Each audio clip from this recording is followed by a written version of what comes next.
परमात्मा के लिए ही समर्पित है। और कोई चीजें आती हैं तो वो जबरदस्ती आती है, हमारी चलती नहीं इसलिए आती है, हमारी कोई सैंक्शन। तो आपने जब तक ये डिसाइसिवली एक्सक्लूसिव, माँ श्रीमंत जो कह रहे हैं ना, एक्सक्लूसिव सेल्फ हो, और कोई लेन देन नहीं है। क्योंकि जब माँ आ गई तो और बच क्या गया, परिवार, संसार, देश, सब कुछ आ गया। पर आपको ये भी नहीं दिखता तो फिर आपका सफल होने का प्रश्न नहीं उठता। फिर तो आप जब तक ये रिजोल्व नहीं होगा आप प्रश्न सफल नहीं होगा। तो पहला काम तो क्या है कि अपने जीवन को माँ की तरफ फेंक देना, भाई खत्म। अगर ये ऐसा नहीं होता, और ज्यादातर ऐसा नहीं होता, और आपके अंदर कोई चीज में विचार आ गया, कोई दिल मूव हो गया, किसी ने बता दिया आप करोगे, तो आप जरूर उसमें आगे बढ़ोगे धीरे धीरे। पर वो उसमें सबसे बड़ी बात क्या है कि आपकी जो प्राण है, जो भौतिक है, जो मन है, अहम है, उनके थ्रू काम करता है। और वो इसको भी एक अहम के दायरे में समेट लेता, मैं बड़ा योगी बन जाऊं, मैं ये बन जाऊं, मेरे को सिद्धियां मिल जाए, कुछ मिल जाए। वो आध्यात्मिकता से उसका लेना देना नहीं है।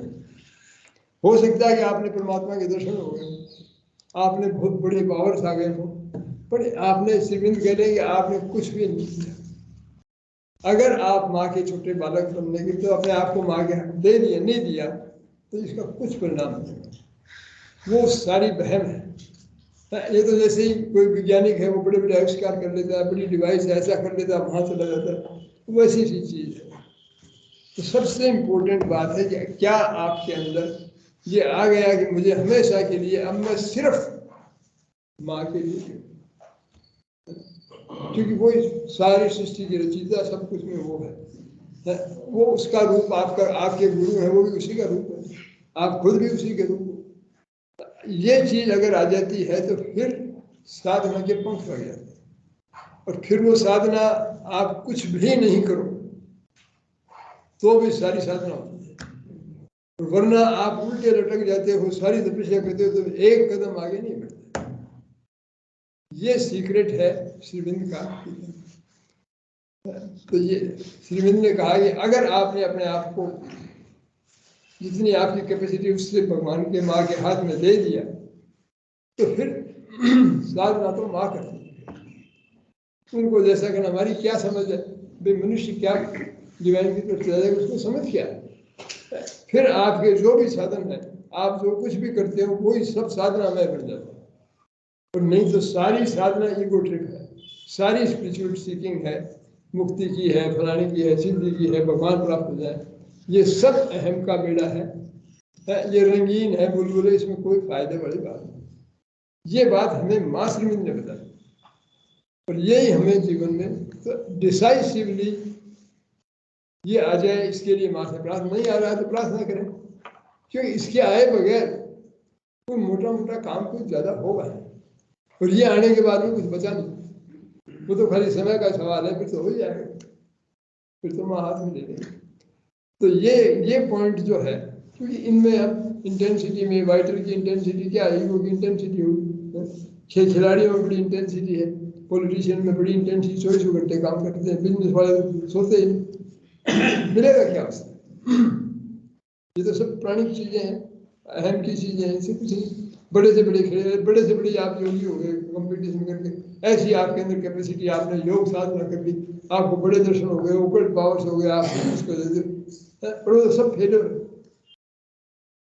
उन्होंने कहा कि if there is a failure to become the little child of the mother, अगर आप नहीं हो पाते तो there will be failure inside. वो तो दिखा हुआ है लार्ज आपके ऊपर, सारे अचीवमेंट्स बेकार है। तो इसलिए हमारा स्ट्रेस, श्रीविंद का एक स्ट्रेस था, पहले तो ये संकल्प आ जाए, बिल्कुल अमोघ संकल्प, जिसके सामने कोई भी दूसरी फैक्टर ठहर नहीं सके, कि भाई हम जो माँ प्रेरणा देगी अंदर, हमें तो कहाँ से समझ में आएगी। और आपके गुरु है प्रेजेंट तो बात खत्म हुई, एक शब्द में सारी साधना हो जाएगी, ओबीडियंस, स्ट्रिक्ट ओबीडियंस, उसमें सारी साधना हो जाएगी। इसमें मैं आपको एक स्टोरी बताऊं उसकी। तिब्बत के प्रसिद्ध है योगी मिलारपा, मिलारपा नाम के प्रसिद्ध योगी हुए, उनको गौतम बुद्ध से बस नेक्स्ट ही मानते हैं। उनकी स्टोरी है, तिब्बतियन योगी मिलारप्पा किसी ने लिखी। तो उनके गुरु थे नरोपा, ये पंडित थे, इंडियन थे। देखिए चीन में और इनमें सारों में इंडियंस ने सिखाया, ठीक है ना, और वो इसके बड़े ग्रेटफुल भी थे। चाइना में भी, मैं ये बात है तो आउट ऑफ प्रसंग पर मैं आपको बता दूं कि 62 की वार जो थी उसमें 90% हिंदुस्तान की गलती थी। अटैक भी हमने किया, परिणाम इसके वो तो अपनी रक्षा करने की कोशिश कर रहे थे, क्योंकि वो एहसान में दबे हुए थे। वो बोले यार हिंदुस्तान कितनी भी जमीन ले ले, हिंदुस्तान को कह सकते हैं, उन्होंने हमारे साथ इतना अच्छा किया, अरे सब कुछ चीजें दी, हम उनके सामने कैसे जमीन की लड़ाई नहीं कर सकते। तो सामने बोले तो जाके वो कहें वो जमीन उनको दे दे वापस आ जाए। वो सफल नहीं हुई, क्योंकि हम लोग तो कुछ भगवान की मर्जी नहीं थी। उस लड़ाई में आप हमने सारी रिसर्च करके निकाल ली, सारी हमारी कमजोरी थी, बहुत ज्यादा बेवकूफ। अब ये मिलारप्पा जो था ये बड़ा कैपेबल आदमी था, और नरोपा जो पंडित जी थे वो चले गए, उनकी पत्नी भी थी, वो दोनों वहां रह रहे थे। तो ये आदमी ने उनको गुरु करके अपना समर्पण करके शुरू कर दिया। अब ये नरोपा जो थे उन्होंने कहा बेटा ये मकान तो तुमने हमें ठीक दिया, पर ये हमें इतना सूट कर नहीं रहा, तो मैं तो चाहता हूँ कि तुम उसको बता दिया ऐसा ऐसा मकान बना दो, दूसरा बना दो। वो आदमी बड़ा स्ट्रॉन्ग था उसको। अब तिब्बत में कहा तो आपसे कोई मटेरियल नहीं, कोई चीज नहीं, पर उसने बरसों लगा के मकान बना दिया। जैसा गुरु जी ने बताया था वैसा फेसबुक रात दिन मेहनत करके, और कुछ नहीं। मकान बन गया तो देखने के लिए गए वो और उनकी पत्नी, उन्होंने कहा भाई इसमें कोई कमी रह गई,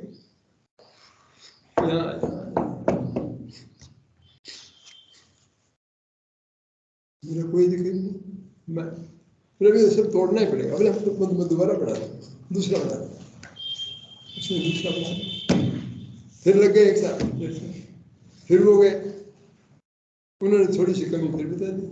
मेरा भाई सारा ही अभी तो काम का नहीं। तीसरी बार उसने बना लिया, तीसरी बार बना लिया, मतलब बरसों निकल गए इसमें, और वो आदमी रात दिन मतलब राक्षस की तरह लगा रहे उसमें, वही काम करे, उसको और कोई बात समझ नहीं।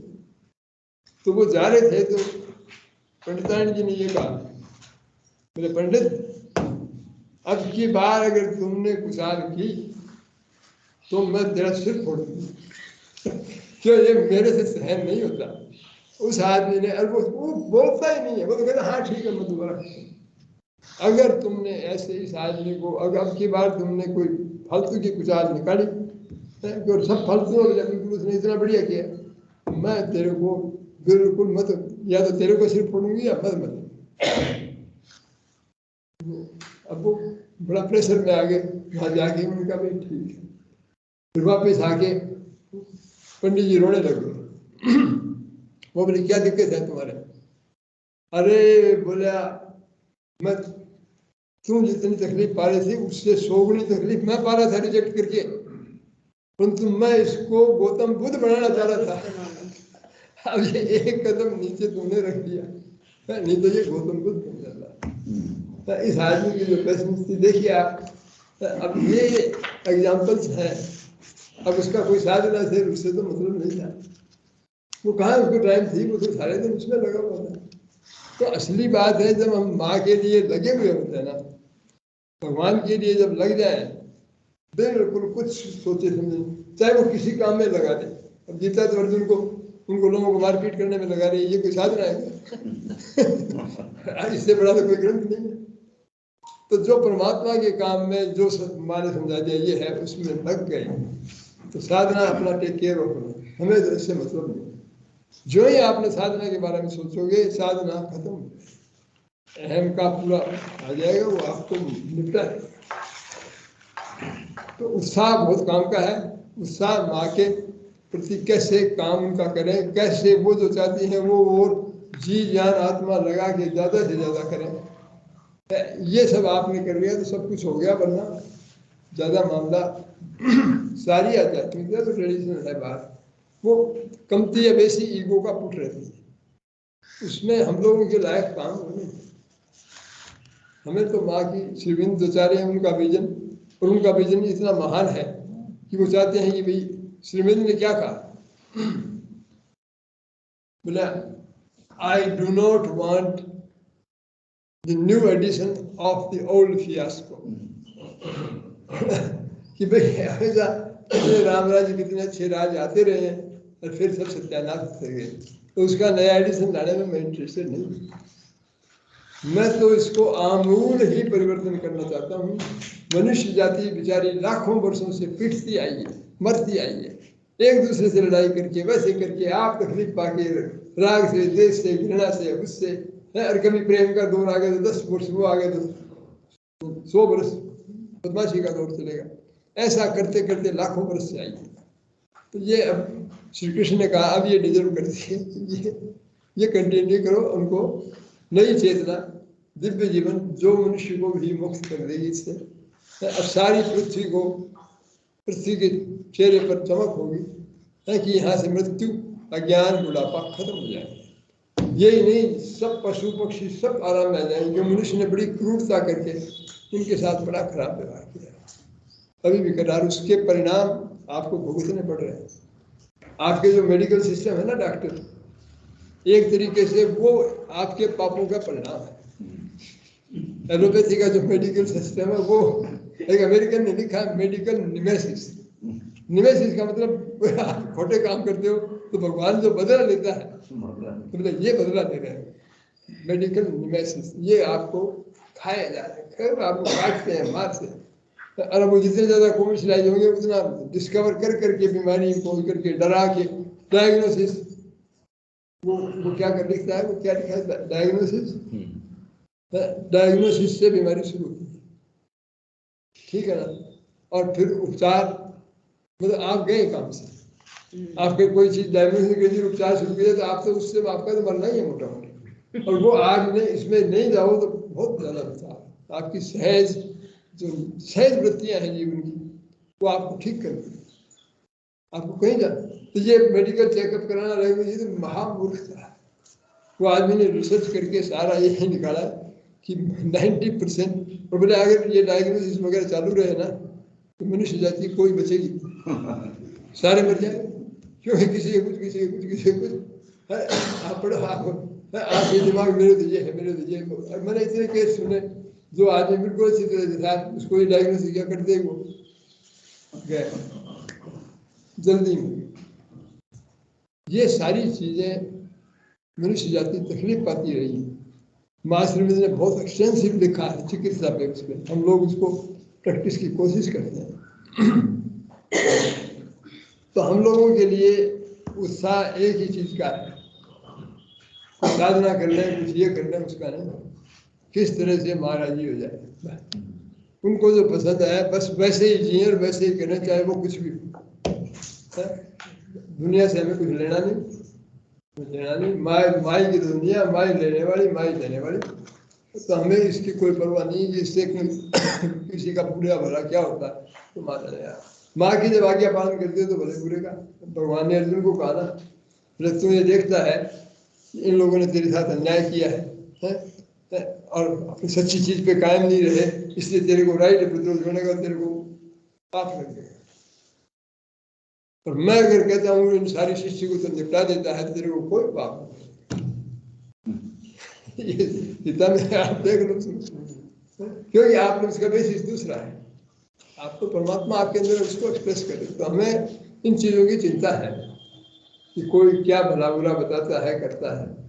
माँ के लिए जो जरूरी है वो काम होने का।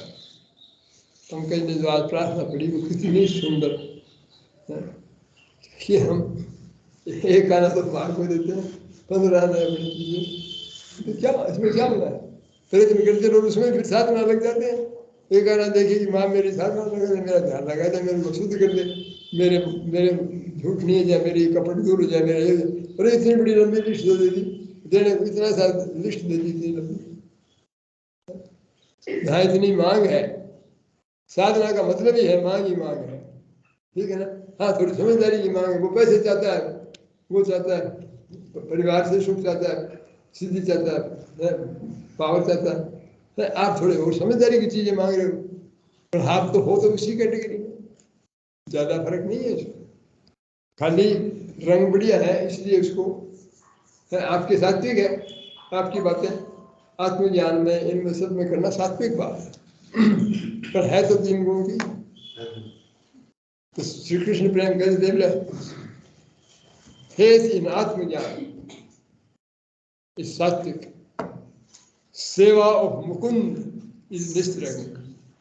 उससे ऊपर उठना है तो मुकुंद की सेवा करो। तो अपने यहाँ तो मुकुंद माँ है श्रीकृष्ण, हमारे लिए तो बहुत सीधा हमारे लिए, जितना उत्साह इसमें आ पाए उतना ही कम है। हम लोगों को तो खाली एक ही शिकायत है कुछ कि हमारा उत्साह उतना हम नहीं पाते जितना कि होना चाहिए, बस। और कोई भी पीड़ा हमें नहीं, एक ही पीड़ा है, और ये पीड़ा सारे दिन खाई जाती है। उपाय है उसका, माँ का ही सभी होगा। मेरे ख्याल में इनका अंत भी नहीं है, तो कितनी भी जाए आदमी तो ग्रीडी है इसके लिए, लगता है कि कम बहुत कम कर रहे हैं। तो ये उत्साह की बात मैंने तो आपको जो हमारे समझ थी वो बताया। नहीं तो उत्साह मिसडायरेक्टेड होता है, काम का नहीं। पहले सही दिशा तो सही करो। अरे मेरा बहुत तेज जाएगी गाड़ी पर, तो पहले ये तो तय करिए कि इधर जाना है, सड़क कौन सी ठीक है, नहीं तो पहुंच जाएगा कहीं उतार में। आप चल पड़े बहुत तेज, रॉकेट से चल पड़े, चले गए रॉन्ग दिशा में, फायदा नहीं। उत्साह काम का नहीं है। उससे पहले किस चीज में उत्साह, ये पहले क्या होता है, माँ के चलो। ये उत्साह तो आता है, उत्साह जरूर आता है समय समय पर, लेकिन फिर कंटिन्यूटी नहीं रह पाता है, निरंतर नहीं रह पाता। उत्साह तो आता है। हाँ, पर वो अब आप ये सोचिए कि आपका जो अहम है, जिसने आपके ऊपर कब्जा कर रखा है, और आप माँ की सेवा के लिए उत्साह कहते तो उसको कहाँ है गंवारा है, शूट करता ही नहीं। मौका पड़ेगा तो तोड़ेगा वो। यही तो हम कह रहे हैं, करने नहीं देते। पर वो माँ संभालेगी, अब नहीं करने देते वो तो हमारी तो बस की बात है। वो भी माँ को दो हमारे, अपने तो तैयार हो, जो कुछ वो कराए सो कराए। देखिए एक दूसरी बात और है, अगर आपने सही रूप से कर दिया, अब मेरा आपसे प्रेम है भाई साहब, पर मुझे विश्वास नहीं है कि आप मेरे साथ ठीक करोगे, तो कहेगा प्रेम है मेरे को, क्योंकि मैंने कहा मेरा इतना प्रेम है, तो आप राजी हो वो काम करना चाहता हूँ, तो देखना मेरे को खाना पीना दे देना। मेरे ये नहीं हो जाए, मेरे वो नहीं हो जाए, और उसके लिए मैं इंतजाम करता, फिर मैं उसके लिए साधन बिठाता। फिर एक तो आप कहोगे हाँ ये आप काम करो, तब तो वो तो अलग बात है, आप ये किया करो, क्योंकि मैं तो आपका काम कर रहा हूँ। फिर एक मैं इसलिए कि भाई इनका विश्वास नहीं, इस आदमी का विश्वास नहीं है, तो बड़ा प्रिय, ये इसका क्या भगवान का क्या विश्वास, हर कुछ करता है, तो कभी हमारी कोई गड़बड़ नहीं हो जाए, तो थोड़ा प्रिकॉशन, थोड़ा बैंक में बैलेंस रखना, थोड़ा कुछ साधन रखें, कुछ ऐसा करें, और कोई हो तो थोड़ा काम भी करते रहे। नहीं तो ऐसी जब आपकी शुरुआत है तो आप क्या एक्सपेक्ट करते हो। तो पहला कदम है, हमारे यहाँ हिंदुस्तान में सदा था कि परमात्मा पे टोटल डिपेंड। जंगल में चले गए, खाना भी परमात्मा को देना वो तो मिलेगा, जरूरी नहीं है कि आपको खाना मिले, साधना के लिए जो आवश्यक है वो सब होगा। योगक्षेम वहम में हम, गीता में जो उनका वचन है वो झूठा नहीं हो सकता। योग और उसके उन्होंने ये नहीं कहा कि खाना पीना दूंगा तो आराम से और तेरी नेसेसिटी पूरी, वो तो तेरे योग के लिए जो आवश्यक है, जिसके लिए तो मेरे पास आया है, जो चीज पढ़ने के लिए, उसके लिए जो आवश्यक है वो सब वो मैं, तो इसमें कहीं गड़बड़ाहट नहीं। तो इस बात में ही हम फेल जाए, भगवान पे डिपेंडेंस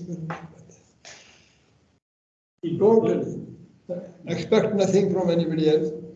ये अपने देखिए मन प्राण में तो नहीं होगा, मैं नहीं कह रहा हूँ कि आसानी से हो जाएगा, पर आपकी बुद्धि डीप जो हार्ट है, सबसे ज्यादा हार्ट कि मुझे इनसे प्रेम है, तो मुझे तो सूट करता है। अगर माँ मेरे को ऐसा रखती है कि मैं बिल्कुल न तो खाना मिलता है, दुनिया में मेरे साथ दुर्व्यवहार होता है, फिर आखिरी में मैं एक सड़क पे जा रहा हूँ, ट्रक के नीचे आगे कुचला गया, तो मुझे कोई भी शिकायत नहीं है, मैंने तो ये चीज तो मांगी नहीं थी, माँ की तो प्रसन्नता आपको ठीक, इतनी माँ सक्षम है कि उनकी नहीं मर्जी हो तो कुछ हो नहीं।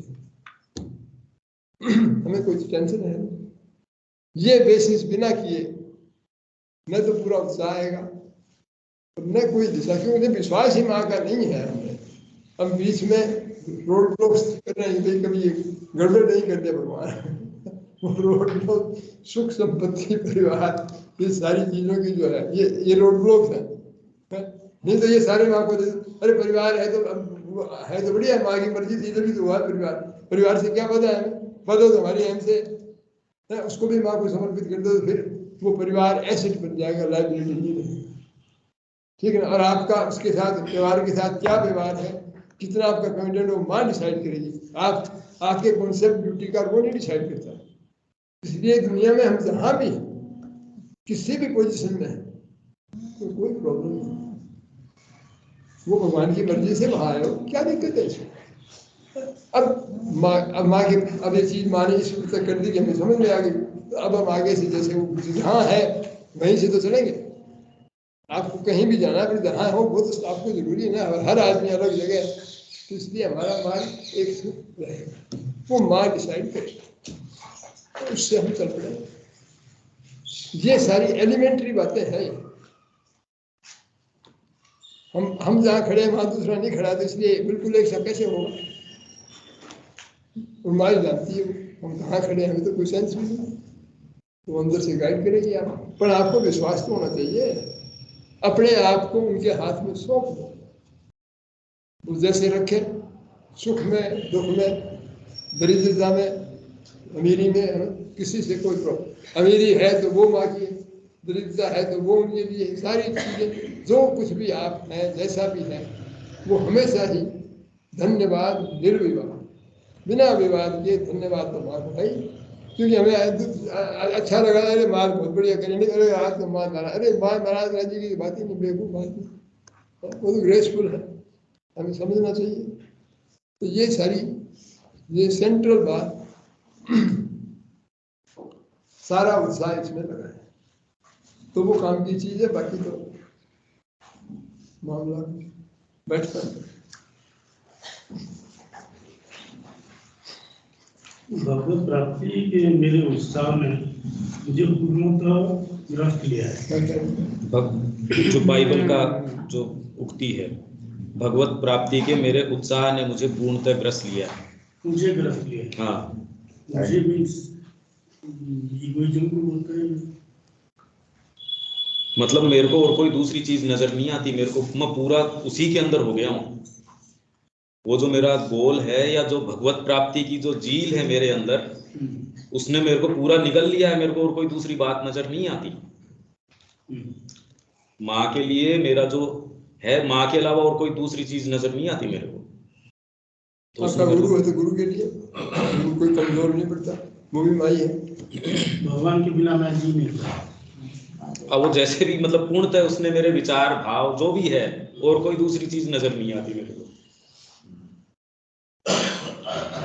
ये वैसा होना चाहिए, ऐसा चीज होना चाहिए। हाँ, ये कह रहे हैं वैष्णव लोग जो है वो कह रहे हैं कि सच्चा भाव क्या है, कि आपका जो प्रिय है उसके अलावा आपको कोई नजर आती नहीं, ऐसा ही हो जाएगा। क्योंकि वास्तव में वही है, वासुदेवम सर्वमिति आपको और कुछ दिखेगा, दुर्लभ चीज है। पर आप ये भाव तो कर ही सकते हो, और ये भाव करोगे तो किसी से आपको कोई शिकायत गिलवा नहीं है। आप उसका विरोध करना तो आप करोगे, इसलिए नहीं कि वो खराब है, तो ये करने का काम, नाटक है। आप अब नाटक लोग कर रहे हैं, सिनेमा में नाटक कर रहे हैं, तो उसमें कोई लड़ाई झगड़ा थोड़ी आपस में, जो जरूरी अपना पात्र कर रहे हैं। ये आदमी को सेंस रहता है कि पर्सनल दुश्मनी होती है क्या कभी पार्ट लेने में, आपका अपोजिट है, उसका वो अपोजिट है, तो कभी कोई दिक्कत नहीं। वैसे ही दुनिया में जहाँ अपोज करना अपोज करेंगे, सपोर्ट करना सपोर्ट करेंगे, पर उसका कोई लेन देन नहीं है। वो तो माँ का नाटक है, कर रहे हैं, ये पार्ट दिया वो कर लेंगे, दूसरा दे दी दूसरा कर लेंगे, आज सपोर्ट का दे दिया, कल उसके साथ मिलने का विरोध का दिया तो कल वो कर लेंगे। मतलब ये चेतना धीरे धीरे फिर बात देगी। अगर हम टोटल डिपेंड, और केवल क्या कह देगी वो तो हम कह नहीं सकते, हर एक के लिए अलग अलग।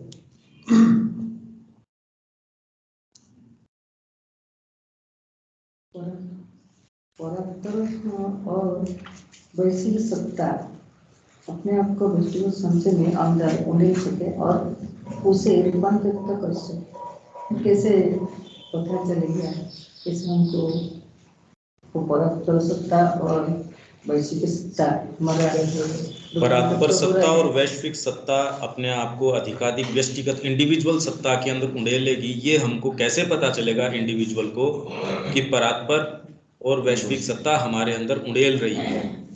इसका क्या इंडिविजुअल को पता चलता है? चलता है तो किस तरीके से चलता है? देखो, ये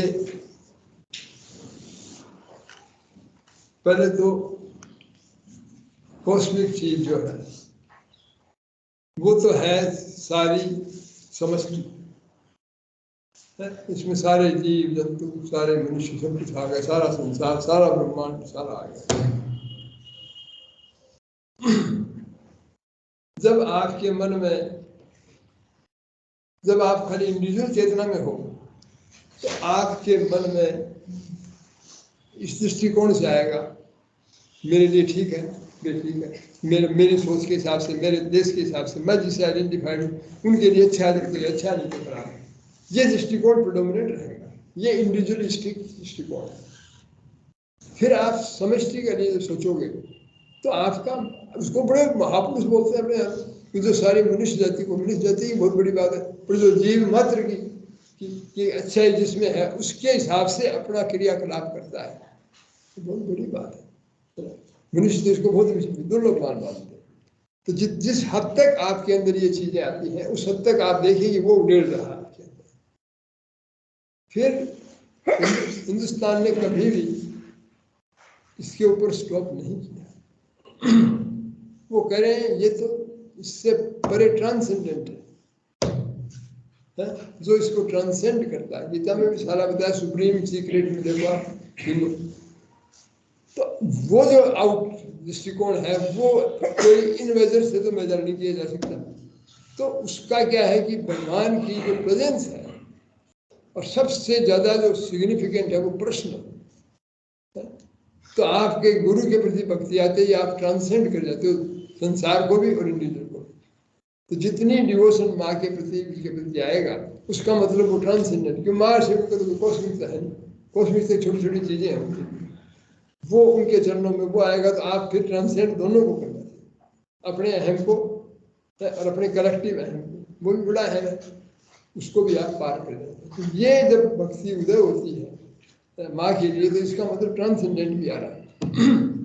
फिर इससे भी परे जो है वो परात्पर है, वो सुप्रीम है। तो वो तो हमारे लिए तो परात्पर माँ श्रीविंद है, ठीक है। तो उनके चरणों में जो भक्ति आती है तो हम सारे से कंसर्न से परे गए।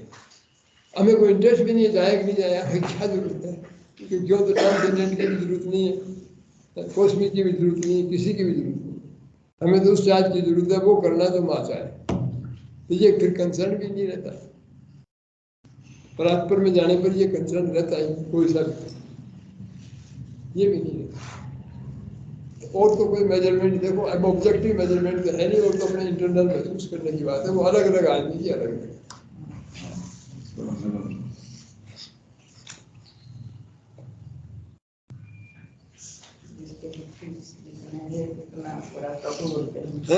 जितना जितना भक्ति है उससे बड़ा प्रभु है बोलते हैं हमारे यहाँ। जितनी बड़ी भक्ति है उतना ही बड़ा प्रभु है। कोई चीज है एसेट तो यही है, बाकी तो सब लायबिलिटी है। हमको जो कितना होगा है उसको जानने के लिए प्रश्न और करना है, उसके जानने के लिए और उसके अंदर अंदर घुसना है भगवान के और उसके प्रभु को जानने के लिए नहीं करना है। जितना पढ़ेंगे जितना समझेंगे और समर्पण भाव रखते हैं उसको ही एक ही वो जो बोलेंगे वो जो करेंगे अच्छे के लिए करें। हमारे यही भावना रखने से थोड़ा होगा। ये कोई कारण से, दरअसल समर्पण भक्ति के कारण से नहीं होती, वो होती है तो उसमें फिर भी लगा तका है, फिर भी वो है। ये तो कैसे आएगी, आपके बस की बात ही नहीं है, आप वो कुछ कर नहीं सकते।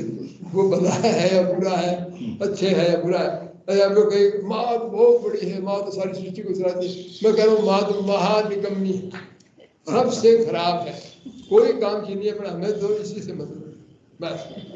जो प्रेमी आदमी है वो ये नहीं देखता वो कितना बड़ा छोटा है आता है। तो ये चीजें हमें आवश्यकता नहीं है कि शिविंदो सुप्रीम लॉर्ड है माँ, वो तो बिल्कुल एकदम मतलब गफलत के आदमी थे, उनको कोई समझ नहीं थी, वो बेकार थे। तो हमें क्या दिक्कत हो रही है उससे?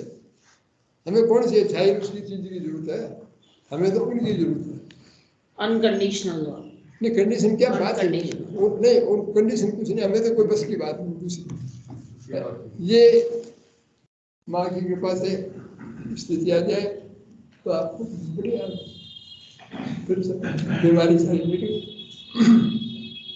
फिर कोई कहते ठीक तो है क्या उनकी टीचिंग यार, वो बात कह रहे हैं वो ठीक है। अरे ठीक है, बेटी से हमें मतलब ही नहीं, बेटी का तो और बढ़िया है। क्यों छोटा बुद्धि का वो तो उनका तो रास्ता बड़ा अच्छा है, वो तो सबसे बढ़िया बात बताते हैं, वो तो सबसे ऊंचा, इसकी आवश्यकता हमें नहीं है। ये तो शुरू में जब आपके अंदर ईगो का पुट है, आप देखते हो बढ़िया चलूंगा तो मेरा कल्याण होगा, सही रास्ते पे चलूंगा, ये तो सबसे सच्चा रास्ता बता देंगे तो मेरा, ये सब आखिरी में है सब ये स्टूल। वरना तो बस सिंपली जैसे नदी जाती है समुद्र की तरफ, लोहा मैग्नेट की तरफ जाता है, सोचता थोड़ी मुझे जाना चाहिए कि नहीं, इससे फायदा नुकसान पड़े देखता है तो जाएगा। तो आपका साइकिक इसी तरह से माँ की तरफ जाता है। इसीलिए इस ने कहा कि साइकिक जो है वो डोमिनेट करेगा तो आप कोई कारण नहीं है उसके, वो तो सहज उसका रुझान उधर है, और कोई चीज को टॉलरेट करता है। क्योंकि माँ है इसलिए सारी चीजों को यथासंभव सही ट्रीटमेंट देगा, सही हर चीज ज्ञान से हिसाब नहीं, उसको पता है ये सही है, ये करो। क्यों है ये बात में नहीं जाता, क्योंकि क्यों का तो कोई अंत ही नहीं। क्या अंत है मानसिकता का, क्या अंत है?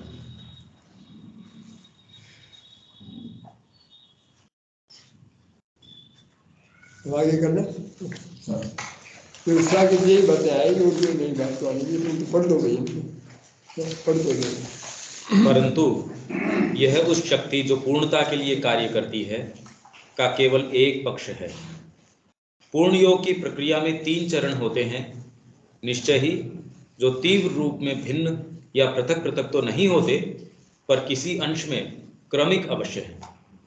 इसमें सबसे पहले अवश्य ही एक प्रारंभिक और समर्थ बनाने वाला आत्म अतिक्रमण और भगवान के साथ संपर्क स्थापित करने की दिशा में प्रयास होना चाहिए।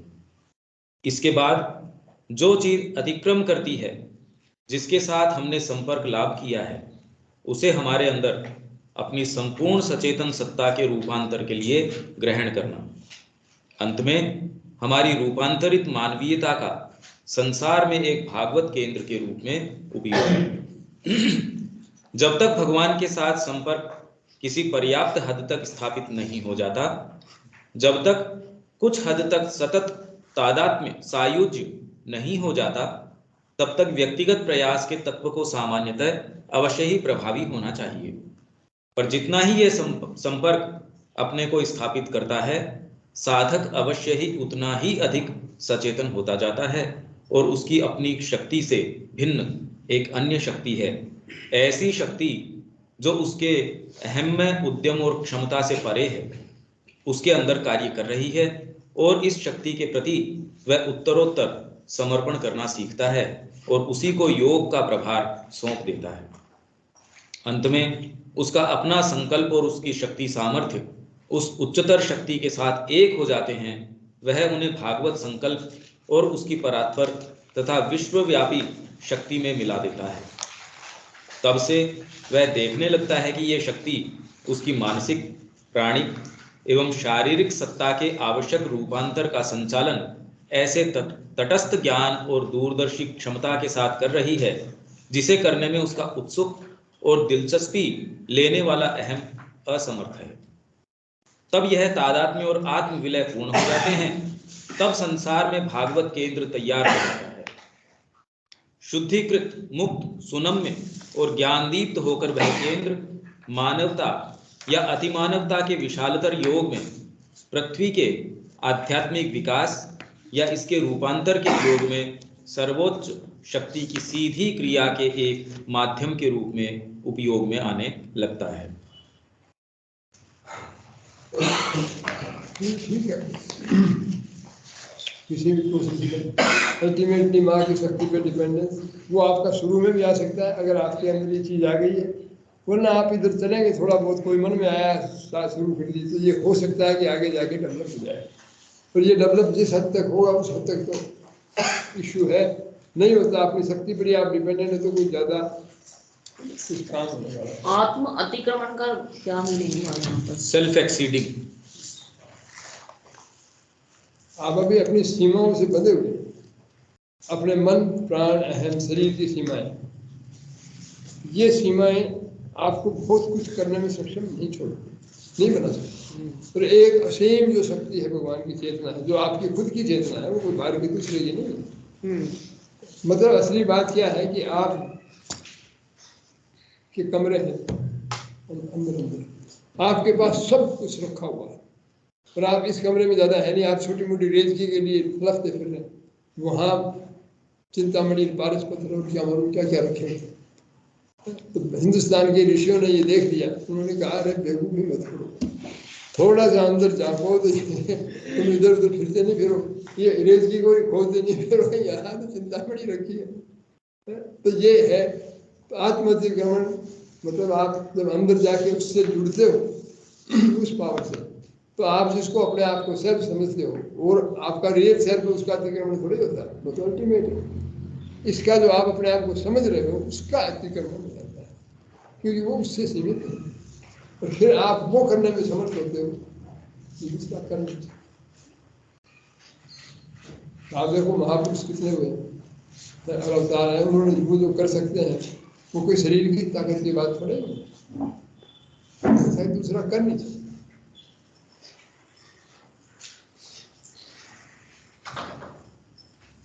वो शक्ति आपके अंदर से काम करने लगा है। जो अतिक्रमण वो एनक्रोचमेंट वाला अतिक्रमण नहीं है उससे ज्यादा वाकिफ रहते हो, ये तो अपने आप को एक्सीड कर जाना, अतिक्रम कर जाना अपने आप को, आप जो हैं उससे परे चले जाना।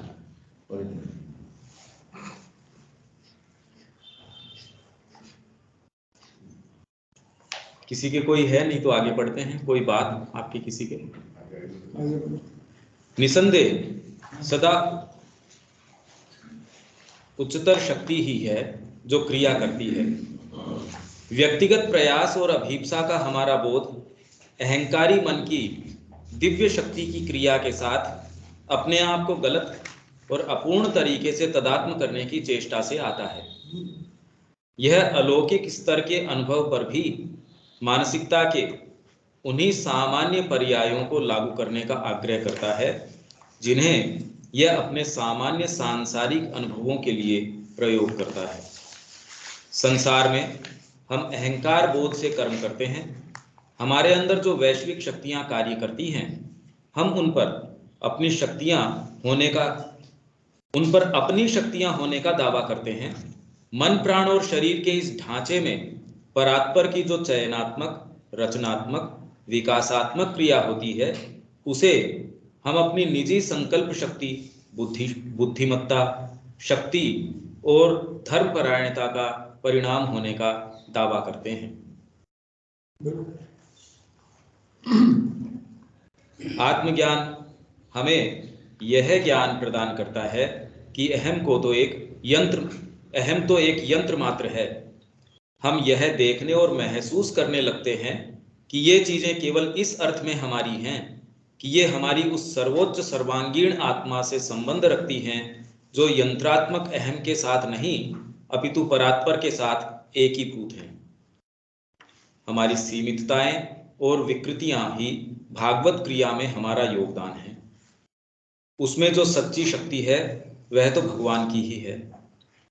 जब मानव अहंकार को यह एहसास हो जाता है कि उसका संकल्प एक उपकरण है, उसकी बुद्धिमत्ता अज्ञान और बचकानापन है, उसकी शक्ति मानो बच्चे का अंधेरे में टटोलना है, उसकी धर्मपरायणता एक दिखावटी अपवित्रता है, और जब वह अपने आप को उस सत्ता के हाथों में सौंपना सीख जाता है जो उसके परे है, तो वही उसकी मुक्ति है।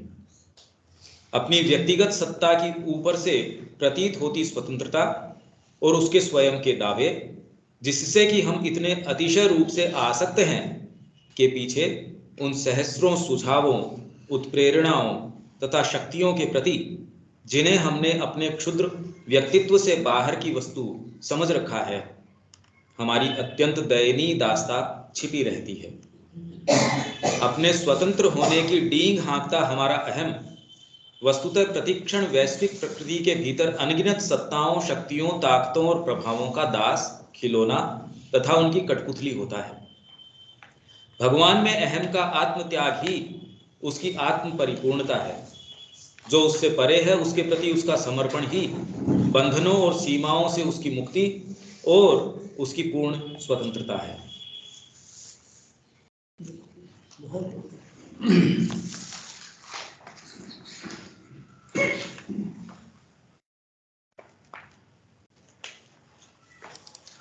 इनके बारे में बताइए, आदमी को एहसास हो जाता है कि वास्तव में जो सेंस है अपने करने का वो मूर्खता है।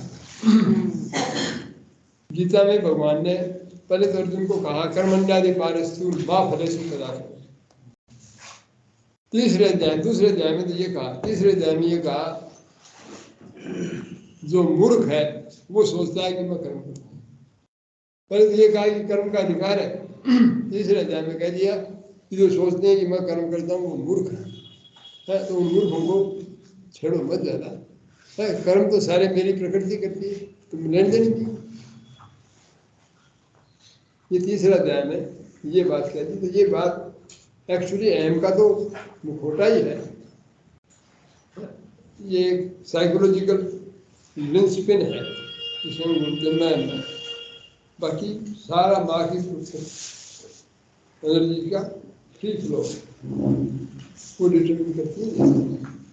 तो इसमें सेंस में आ जाए तो एनर्जी वेस्ट नहीं हो पाता, पर ये बिना अनुभव से मुश्किल है, बहुत मुश्किल काम। आसान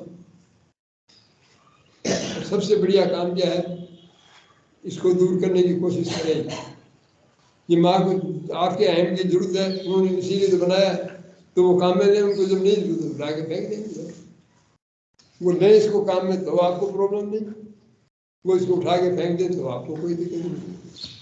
आपको क्या प्रॉब्लम है? अहम से क्या प्रॉब्लम हो सकती है? अहम से प्रॉब्लम से तो अहम और बिगड़ जाता है। आप उसके ऊपर, वो अहम चढ़ जाता है आपके ऊपर, मैं अहम को तोड़ूंगा। अरे कहाँ से तोड़ेगा?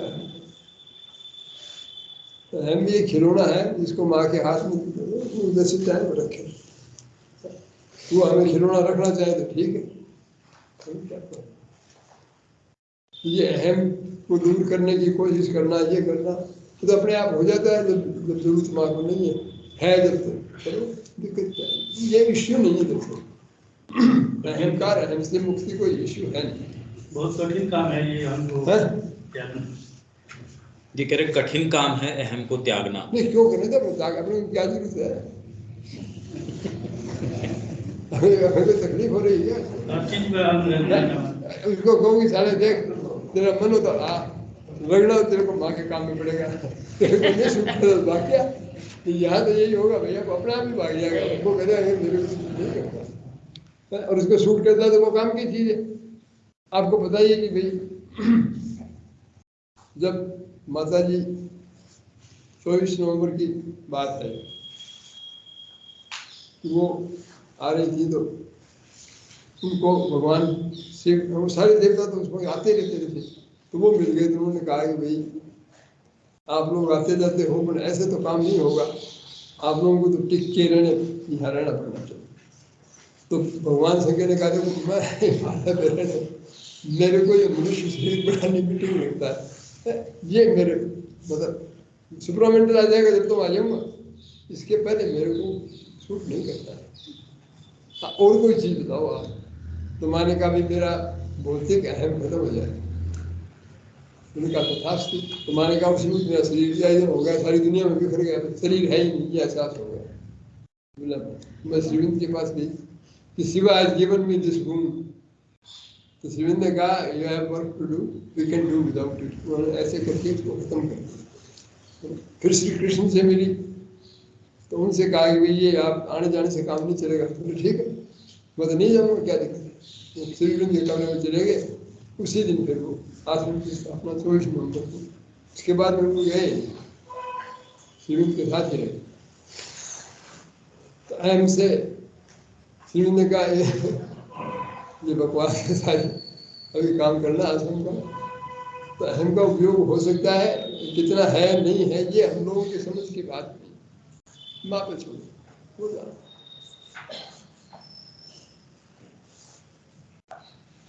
जबरदस्ती कुश्ती लड़ना, पैसे से छुड़ा रहे थे, पावर से, पैसे से, मोह से, उनसे छोड़ रहे थे। अब अहम से घर से कुश्ती करने लगे, ये कुश्ती करते करते अरे ये सारी चक्कर वो उनके हाथ में दो, वो बिल्कुल बढ़िया यूज करेंगे। आपकी नेगेटिव चीजें काम की चीजें वो आप जानते हैं कहाँ उनका क्या बन रहा है, वो फालतू नहीं आई। आपकी लिमिटेशंस भी वो यूज कर गई। तो ने कहा कि अगर हाँ कि अगर इम्परफेक्शन या इग्नोरेंस नहीं होती, the world would have gone to villages long back। दुनिया खत्म हो जाती है, क्योंकि जिसको आप परफेक्ट समझते हो वो तो परफेक्ट है ही नहीं। किसी भी चीज़ में आप परमात्मा को कहते हो तो उसका अपोजिट भी उतना ही सत्य है, क्योंकि परमात्मा को एब्सोल्यूट को लिमिट नहीं किया जा सकता किसी भी चीज़ से, नीति नीति से या इति से नहीं होता। इसलिए अज्ञान आवश्यक है। Error save the truth alive. सत्य की रक्षा करता है। एरर जो है वो सत्य की रक्षा करता है। नहीं तो क्योंकि एरर नहीं हो तो आप तो आपको सत्य हो गया, बस तो आप तो उसी में फोसिलाइज हो गए। अरे सत्य कहाँ आपके पकड़ में आएगा, एरर है वो करता रहता है। ऐसे ही अहम है, ईगो को करते रहते हैं, जब तक यूज है तो चलेगा। और आपका सच्चा इंडिविजुअल है वो, आप सेपरेट तो हैं, वो फिर आ जाएगा, अहम की जरूरत नहीं रहेगी, उससे आप काम कर सकते हैं। ये सारी चीजों में भी जाने की जरूरत नहीं। ये तो हो गया ना, आगे गुरु। अब गुरु ये सबसे महत्वपूर्ण चीज है, ये बहुत ज्यादा महत्वपूर्ण है। और इसमें माँ ने कुछ बताए हैं, वो चीजें हमें समझ लेनी चाहिए। इसमें तो नहीं आएंगी वो चीजें, क्योंकि इसमें दूसरा इश्यू है, वो इश्यू दूसरा है, वो बात है। पूर्ण योग का गुरु जहां तक संभव हो हमारे अंतः स्थित परम गुरु की पद्धति का ही अनुसरण करेगा। वह शिष्य को शिष्य की प्रकृति के द्वारा ही आगे ले चलेगा। शिक्षण, उदाहरण, प्रभाव, ये गुरु के 3 साधन होते हैं। परंतु समझदार गुरु अपने आप को अथवा अपनी सम्मतियों को शिष्य के ग्रहणशील मन की निष्प्रतिरोध स्वीकृति पर लादने की चेष्टा नहीं करेगा। वह केवल कोई फलजनक संस्कार ही उसके भीतर डाल देगा, जो बीज की तरह निश्चित रूपेण अंदर ही अंदर दिव्य पोषण पाकर उपजेगा और वृद्धि को प्राप्त होगा। वह शिक्षा देने की अपेक्षा कहीं अधिक जगाने का ही यत्न करेगा।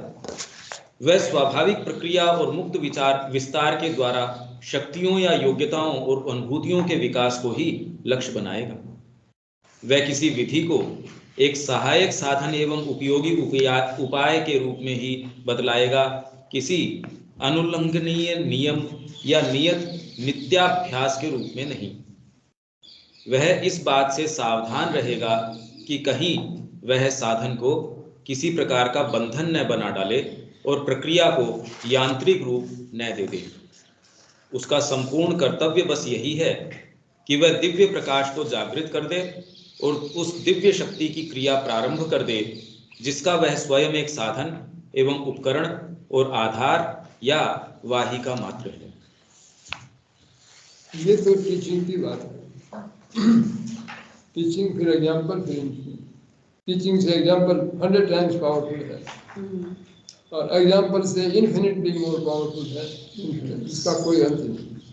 तो वो तो बात हम बाद में करेंगे। अभी टीचिंग के बारे में पंक्ति थोड़ा सा मुझे लेट कर देंगे। पूर्ण योग का गुरु जहाँ तक संभव हो हमारे अंतर स्थित परम गुरु की पद्धति का ही अनुसरण करेगा।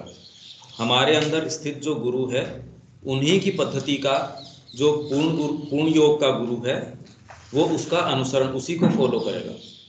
वह शिष्य को शिष्य की प्रकृति के द्वारा ही आगे ले चलेगा, उसके ऊपर थोपने का प्रयास नहीं करेगा। शिक्षण, उदाहरण, प्रभाव, ये गुरु के 3 साधन होते हैं, टीचिंग, एग्जाम्पल और इन्फ्लुएंस।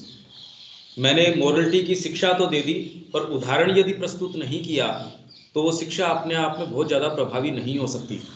और उदाहरण भी आज हमारे सामने बहुत सारे हैं, पर फिर भी एक्चुअल में हम कितने का अनुसरण कर पाते हैं? जब तक प्रभाव नहीं हो, कोई लिविंग प्रेजेंस का प्रभाव नहीं हो, तब तक उदाहरण तो हमारे सामने अभी भी पुराणों के अंदर कितने कितने उदाहरण हमारे सामने। तो शिक्षण, फिर उससे ज़्यादा पावरफुल उदाहरण, और उससे एक्चुअल पावरफुल है प्रभाव। ये गुरु के 3 साधन होते हैं। परंतु समझदार गुरु अपने आप को अथवा अपनी सम्मतियों को, मतलब उसके जो विचार हैं, राय हैं, सम्मतियां हैं, ग्रहणशील मन की निष्प्रतिरोध स्वीकृति पर लादने की चेष्टा नहीं करेगा। भी बच्चे की तो निष्प्रतिरोध स्वीकृति है, वो तो ग्रहणशील है, वो तो जानता नहीं, पर उस पर थोपने का अपना जो मंतव्य है, अपनी बात है, वो ग्रहणशील मन पर लादने की चेष्टा नहीं करेगा। वह केवल कोई फलजनक संस्कार ही उसके भीतर डाल देगा, जो बीज की तरह, एक बीज के रूप में निश्चित रूपेण अंदर ही अंदर दिव्य पोषण पाकर उपजेगा और वृद्धि को प्राप्त होगा। वह शिक्षा देने की अपेक्षा कहीं अधिक जगाने का ही यत्न करेगा। शिक्षा नहीं दी जाएगी इसके अंदर की बाहर से मैं बता दूं असत्य नहीं बोलना चाहिए, या जो भी मैं उसको शिक्षा दूं और मैं खुद आचरण उसका न कर रहा हूं, वह शिक्षा देने की अपेक्षा कहीं अधिक जगाने का ही यत्न करेगा। वह स्वाभाविक प्रक्रिया और मुक्त विस्तार के द्वारा शक्तियों या योग्यताओं और अनुभूतियों के विकास को ही लक्ष्य बनाएगा। उसके अंदर जो बच्चे के अंदर फैकल्टीज हैं, उसके अंदर जो लेटेंट, उसमें जो छिपी योग्यताएं हैं, चीजें हैं, वो स्वाभाविक प्रक्रिया और मुक्त विस्तार उसको एक वातावरण प्रदान करेगा मुक्त विस्तार के लिए।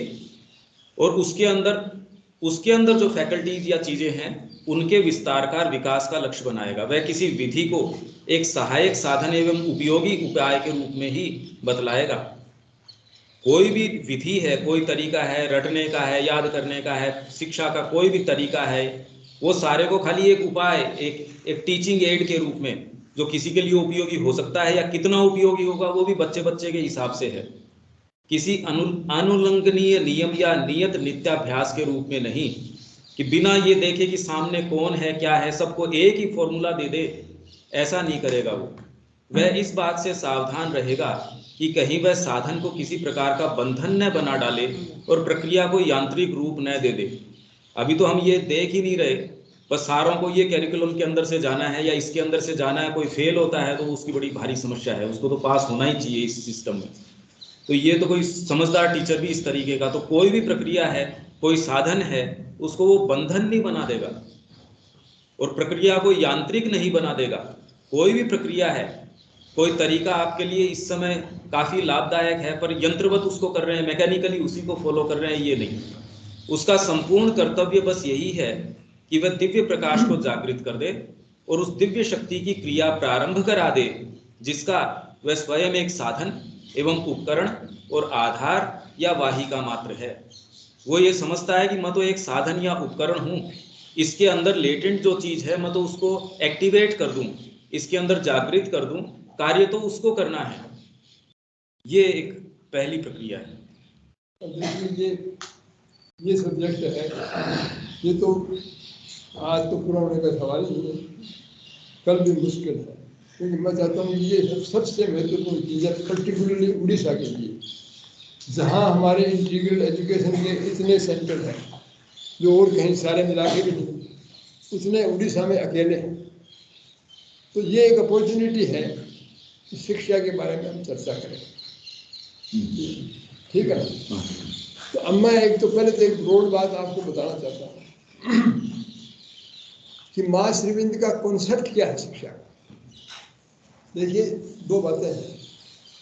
पुराने जमाने में, वैदिक युग में, ऋषि के पास बच्चे जाते थे, कोई भेदभाव नहीं था, बड़ा छोटा कुछ नहीं, सोच भी नहीं सकता कोई राजा, कोई प्रेम, कोई भी सवाल नहीं है। तो वो उनको ये वर्णन है, हमें उससे ही मतलब है। क्या एक्चुअली की तो बात हमारे पास उस युग की है ही नहीं कि भाई वो सब 64 कलाओं की शिक्षा देते, ठीक है ना।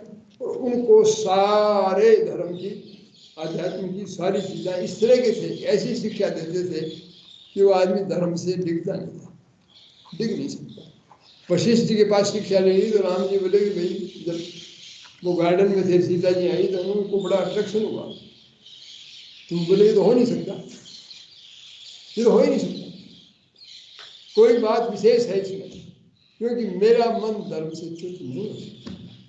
वशिष्ठ जी की शिक्षा ली है, कहाँ होगा ये, संभव नहीं। अब आप सोचिए क्या बात है, धर्म से च्युत हो ही नहीं सकता, ऐसी शिक्षा थी।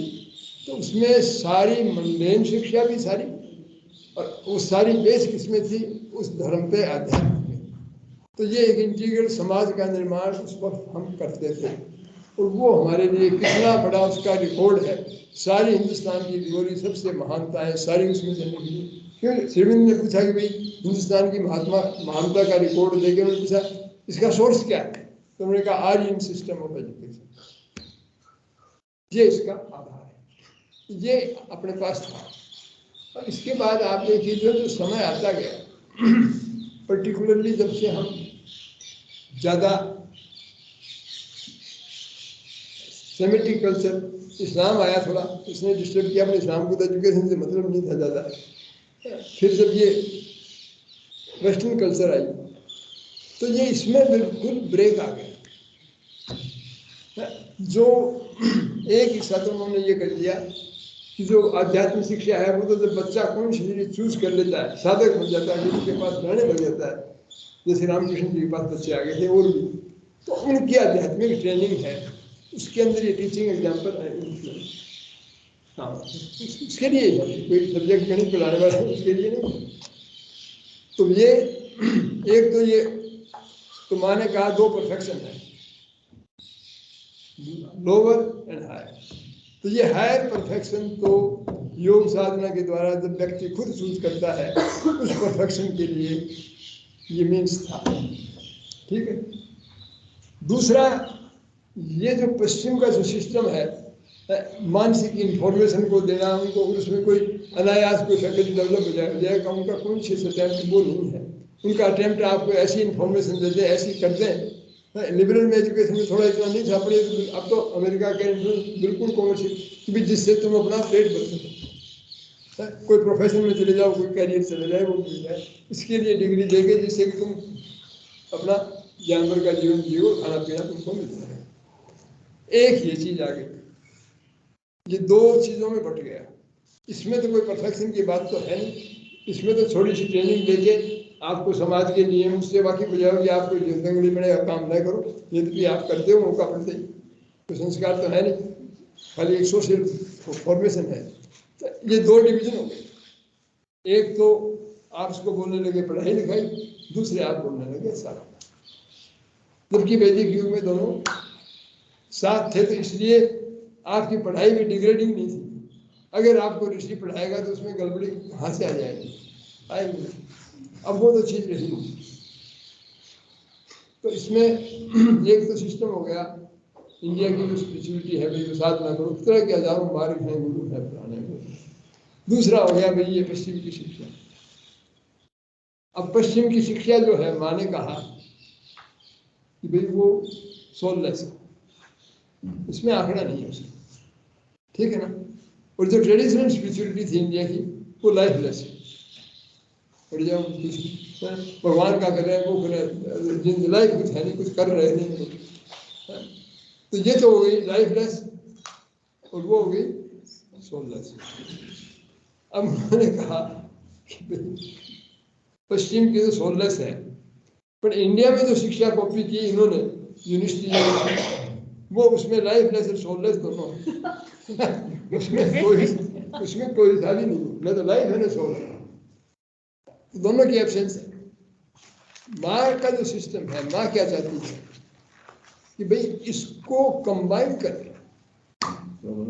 ठीक है ना।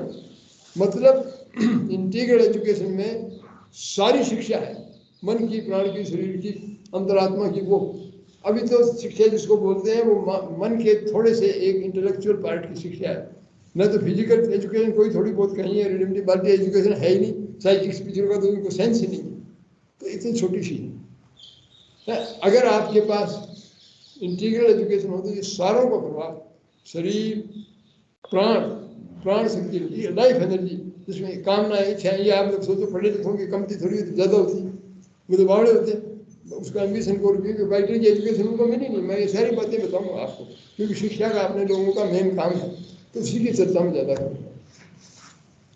तो माँ ये चाहती थी कि ऐसा सेंटर हो जिसके पास सारी इक्विपमेंट, ये आगे बाहरी पढ़ाई के लिए भी हो, और ये आध्यात्म का जो गुरु का था वो भी सारा का सारा पावर इसमें आ जाए, ठीक है ना। वो मिला के वो शिक्षा हो तो सर्वांगीण शिक्षा हो। ये सर्वांगीण शिक्षा के लिए शर्तें वो अपने बात करेंगे क्यों है, लॉजिकल है वो, उसमें कहीं आप उसको कर नहीं सकते, और आप ऐसे कर रहे हो, नाम इंटीग्रल दे रहे हो तो आप नाम ही है, उसमें दम नहीं है बात। और ये आज तक हम लोग कर नहीं पाए हैं। बात रिकॉर्ड तो ये है कि हम लोग इसमें 2-4% ही कोई कर पाए, बाकी हम लोग कर नहीं पाए। इतने साल हो गए माँ को कहे, पर क्यों ये बहुत ज़्यादा मुश्किल चीज़ है। तो उनका उद्देश्य था कि इन दोनों परफेक्शन को, ये तो लोअर परफेक्शन है, तो परफेक्शन का है तो अच्छी कोई संस्था थी कोई जिसमें लिबरल एजुकेशन थी, उसमें थोड़ा बहुत, और ये हायर परफेक्शन।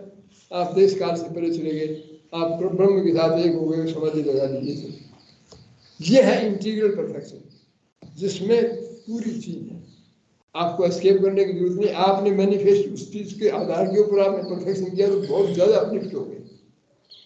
बड़े से बड़ा मटेरियल आदमी भी उस चीज को पहुंच नहीं सकता। तो वो कह रहे हैं कि इंटीग्रल परफेक्शन का एग्जाम्पल कौन है? सबसे बड़ा एग्जाम्पल श्री कृष्ण, जो हर चीज के अंदर कि नॉलेज में, ज्ञान में, शक्ति में, सब चीजों में, सारी चीजों में कोई हिसाब ही नहीं उसका, है ना। ये तो अवतार है, निश्चित ही है। तो हमारा उद्देश्य क्या है कि इंटीग्रल परफेक्शन है। तो इसमें अब सवाल ये उठता है यार, जब एक सब्जेक्ट में जब पढ़ते हैं, MA करते हैं, PhD करते हैं एक सब्जेक्ट में जिसमें जानते कुछ नहीं, बिल्कुल मूर्ख रहते हैं, तो वो करने में 25-30 साल लग जाते हैं, जिसमें इतना सा आपने क्या समझ कुछ आई नहीं, बिल्कुल समझ नहीं। मैं आपको गारंटीड कह सकता हूँ कि आपकी हमारी समस्याएं क्या है कि ऐसे मूर्ख लोग, पर्टिकुलरली जिन्होंने ज़्यादा पढ़ लिया, जिनको मिल गया, उनको तो वहम भी हो जाता है कि हम कुछ समझ गए। PhD कर ली, कुछ और विदेशी कोई कंपनी से करी आए, उससे कराए तो करना ही नहीं। ऐसे आदमियों के हाथ में सलाहकारी उसको एडवाइज करते हैं तो आपका सत्यानाश तो वैसे ही होना, कि ये बिल्कुल शिक्षित नहीं, एकदम अशिक्षित लोग। शिक्षा जिसको बोलते हैं वो इनके पास आस पास भी नहीं। ये बात कितनी भी कहे वो समझ में आ नहीं सकती। तो माँ ये चाहती थी कि भाई ये पूर्ण रूप से शिक्षा हो। तो अब ये आप सोचो, जब एक सब्जेक्ट में 25 साल लग जाते हैं, तो पहले तो हमारा कंसेप्ट क्या है, सारे सब्जेक्टों की और सारी, और फिर ये मन, प्राण, शरीर और फिर अंतरात्मा को, इतनी बड़ी चीज़ है तो 10,000 वर्ष में भी नहीं हो, ये कहाँ से कर सकते हैं। तो उसमें ये सीक्रेट है। मतलब क्या है, देखिए आप लोग, हम लोग पैदल चलते थे, फिर पशुओं का सहारा ले लिया, फिर उन्होंने रथ वगैरह बना लिए, वो बना लिए, फिर मोटर कार आ गई, है ना, फिर प्लेन आ गए, रॉकेट आ गए। टेक्नोलॉजी कितनी तेज हो गई, इंफॉर्मेशन टेक्नोलॉजी में कितना बढ़ा। अरे शिक्षा वाली में क्या हुआ, तो कुछ भी नहीं। गणित तो उतनी मुश्किल है, उतनी माथापच्ची करनी पड़ती है, सारी चीज़ों में वही दिमाग लगाना पड़ता है। आप इतना ही कर रहे हो तो प्रोग्रेस, कि भाई ये भी मत पढ़ाओ, ये भी मत पढ़ाओ, कि बच्चे की टेंशन हो जाता है, नहीं तो सुसाइड कर लेगा, क्योंकि उसकी कैपेसिटी साइकोलॉजिकल रही नहीं। तो ये तो कोई प्रोग्रेस की बात तो है ही। तो टेक्नोलॉजी शिक्षा की क्या है, शिक्षा में टेक्नोलॉजी है तो सही क्या? ये बात कोई न तो प्रश्न पूछता है, जवाब तो उनके पास है ही। पर इसका जवाब माँ श्रीमंत की चीज में उन्होंने एक्सप्लिसिटली तो नहीं कहा है कहीं, पर इम्प्लिसिट है। वो कह रहे हैं कि भाई टीचिंग के लिए आपको बहुत ज्यादा, टीचिंग से 100 गुना, 1000 गुना, लाख गुना ज्यादा पावरफुल चीज नहीं है जिससे ये काम होगा। बहुत जबरदस्त टेक्नोलॉजी है। तो वो टेक्नोलॉजी क्या है उसकी चर्चा है। वो है टीचिंग एग्जाम्पल इन्फ्लुएंस, ठीक है ना। लिबरल एजुकेशन में टीचिंग ही थी, परंतु अभी क्या है, अब आप देखिए हमारा सारा स्पेक्ट्रम देखते हैं आज क्या कैसे हो रही है। तो ये शिक्षा जो हो रही है, कोई टाइम तो ऐसा था कि यहाँ हमारे शेखावटी में तो पक्का ही पूरी तरह से कि बच्चे को कहते थे याद करके रहना, और बोला देखो बच्चे को आ नहीं सकती बिना पिटाई हुई, गणित तो ऐसे आ ही नहीं सकती। वो टीचर का ये था बोला बिना डंडे के तो गणित कोई सीख सकता है ठीक है ना। तो ये फिजिकल मारपीट करना, वो करना कि भाई बच्चा बिना बिना चोट पड़े तो कोई सुनाई आती नहीं, तो वो तो अब आउट ऑफ फैशन हो गया। सारे पश्चिम के भी लोग भी आ गए, उनका ये तो नहीं, तो ये तो बिल्कुल वर्जित, ये कोई साधन भी नहीं है, तो बिल्कुल वल्गर चीज है। शिक्षा से क्या लेना देना इसका।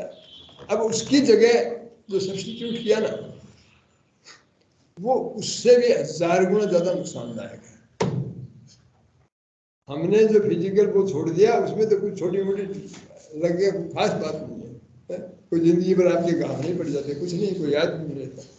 इसमें आपकी सारी जिंदगी गई। मतलब आपको, जैसे आपने बच्चे को लिया और जो ऐसे भेड़िए हैं भूखे जो खाने वाले हैं, और आपने उसको लिया, वो उसको खा गया धीरे धीरे। ये काम बच्चों के साथ विदाउट फेल हर एक के साथ हो रहा है। ये बात अगर हम नहीं समझेंगे तो फिर विनाश का रास्ता जो हो रहा हमारे साथ उसको समझेंगे। वो क्या है, अब जो है एजुकेशन, वो है वाइटल कंपल्सन, प्राण का कंपल्सन, शरीर का नहीं है, भौतिक नहीं है, प्राण का है। वो कंपल्सन क्या है, देख सर, अगर तुमने ये नहीं सीखा और पूरे नंबर नहीं आए तो तेरा अच्छी जगह एडमिशन नहीं होगा, और वो नहीं होगा तेरे को डिग्री ऐसी नहीं मिलेगी जिसमें पैकेज तेरे को 10 लाख का पैकेज मिल जाएगा, नहीं तो मिलेगा नहीं, ठीक है ना। तो तुम इसके लिए ये कर, और इसके लिए जो भी करना पड़े, एग्जामिनेशन देना पड़े, वो देना, तो मतलब तो डिग्री से है कि जिससे ये पैकेज मिल जाए, वो मिल जाए तेरे को, और इसके लिए तुम करते। इसमें क्या है कि आपकी प्राण शक्ति को इसमें इंटरेस्टेड है। सारा एम्बिशन, सारा ये मिल जाए वो मिल जाए, वो आपकी प्राण शक्ति का मामला है। तो सारा जो गुंजन है आपके जीवन का, टीचर का भी, टीचर भी खुद ही प्राण शक्ति का गुलाम है, क्यों पढ़ाई इसलिए रहा है लेकिन पैसे मिलेंगे काम चलेगा, नहीं तो काम नहीं चलेगा। और कोई आदर्श तो बात है नहीं, ऋषि को तो पैसे देने की सोच सकता था क्या कोई राजा भी, सवाल नहीं उठता। तो यहाँ क्या है कि आपकी प्राण शक्ति है वो तो स्ट्रॉन्ग होती जाती है, सारा फील्ड उसी को है। एजुकेशन में सारा मीन्स एक है कि किस तरह से नंबर आ जाए, फिर वो डिग्री मिल जाए, मैं बढ़िया जगह चले जाऊँ और ऊंचा चीज काम कर लूँ, वो कर लूँ, उसमें जाके भी और हमें मिल जाए और हम फिर ये बन जाए।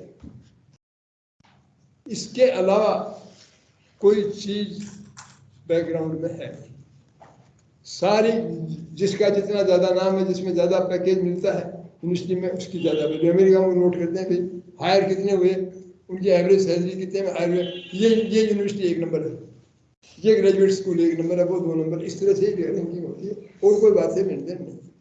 तो वही बात यहाँ भी आ रही है। इसमें होता क्या है कि आपका जो, अब आपके 4-5 शरीर में हाथ भी है, पैर भी है, सिर भी है, ये भी है। अब मान लो आपका पेट है, वो बढ़ता चला जाए और पैर सिकुड़ते जाए, हाथ से कम हो जाए, अब किस तरह का कल्चर होगा। आप देख के आपको चीज है, देखने में खराब लगती है। तो एक्चुअली अगर आप प्राणी देह का, आदमी की सूक्ष्म देह को आप देखो, तो आज के लोग आपको लगे प्राण तो इतना मोटा है, फिजिकल को भी खा गया, अंदर आत्मा कोई जगह है नहीं, कुछ नहीं, वो इतना अगलीनेस है। तो ये आप शुरू से, जब से बच्चा शुरू करता है है, उसको प्राण की बलि चला दिया। प्राणी जीव ने उनको काम में ले लिया, उसके थ्रू गुलछर्रे उड़ाएंगे, उसके उसके साथ भोग विलास, खाना पीना, अत्याचार, कंपटीशन, एक दूसरे जो कुछ करना सो करना, वो काम उसके थ्रू करवाएंगे। इसलिए उसको कर लिया, तो पढ़ाई तो यही चाहते हैं वो तो। दूसरी पढ़ाई तो प्राणी बींगों ने जो कब्जा कर रखा है धरती पे, वो दूसरी चाहते नहीं, कभी भी दूसरी नहीं चाहेंगे। तो सारी एजुकेशन जो आपकी है वो टोटली उन प्राणी बींग की बनाई हुई है, उनके कंट्रोल में है। और आप बच्चा गया काम से, मतलब अगर कोई बच्चा संस्था में पढ़ लेता है तो 1000 में से 1 चांस है कि वो कुछ बच जाए किसी में हो तो, वरना वो तो गया कदर से, उसका जीवन गया कदर से। वो तो क्या करेगा, वो ही एक जीव है जो अपना पेट भरता रहेगा, वो करता रहेगा खोटे काम, थोड़े अच्छे काम, थोड़े खोटे काम, जैसा जैसा बैलेंस है अंदर आत्मा का करता रहेगा, मर जाएगा। ये क्या ही शिक्षा और कोई हिस्सा डेवलप होगा जो जगह नहीं। तो बिग फैट बदमाश बुलका है, तो आप डालोगे तो कोई खाएगा और दूसरे किसी को खाने देगा, और कोई चीज का आंकड़ा ही नहीं। अब तो यहाँ तक कि भाई आपको वो भी जरूरत नहीं रही है, उसमें तो मैं नहीं जाऊँगा अभी, तो क्योंकि ये सब्जेक्ट बड़ा विशाल है। तो अब ये शिक्षा तो काम खत्म हो गया, इट इज फिनिश्ड। माने ये कहा है कि व्यवस्था तो नष्ट हो चुकी, उसका तो कुछ है नहीं, ये तो काम गया। किसी ने पूछा था कि साहब एक कोई संस्था है, उसमें एक एग्जाम से कहा कि अगर ये तुमको, मैं तुमको बताती हूँ, अगर वो बच्चे का तुम भेजते हो फिर उसका एक तो कान काट लें, एक नाक तोड़ दें, 2-4 दांत तोड़ दें, एक हाथ काट दें, तो बहुत बढ़िया से वो एजुकेशन का बहुत बेस्ट इंस्टीट्यूशन है दुनिया में, वहाँ जरूर भेज दो, क्योंकि और कोई रास्ता नहीं है। क्यों, अब एक्चुअली क्या करते हैं, दोनों हाथ, दोनों पैर, आंखें दोनों फोड़ दी, सब मांस का लोथ लाया जिसको करते रहे वो खाता रहेगा, और कुछ भी वो आदमी की सोच कुछ नहीं होगा, वो करके उन्होंने खत्म करके छोड़ दिया। ये शिक्षा है। अब माता जी को ये था कि भाई इसको क्या करें, उन्होंने कहा नहीं तो मेरे पास साधन है उसके लिए, दुनिया बहुत बड़ी बड़ी है उसके लिए। तो उन्होंने पहला जो काम किया, उन्होंने कहा कि हम डिग्री नहीं जो कोई यूज कर सके ऐसी डिग्री डिप्लोमा देंगे।